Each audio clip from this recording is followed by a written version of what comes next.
79 degrees. Corpus Christi, cloudy. 80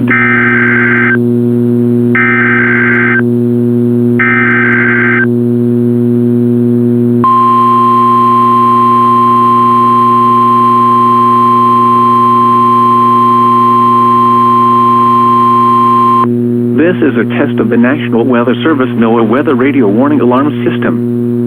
This test is conducted every Wednesday between 11 a.m. and noon local time, unless there is severe weather in the area, in which case the test is postponed until Thursday. Again, this is only a test. There is no severe weather in the area at this time.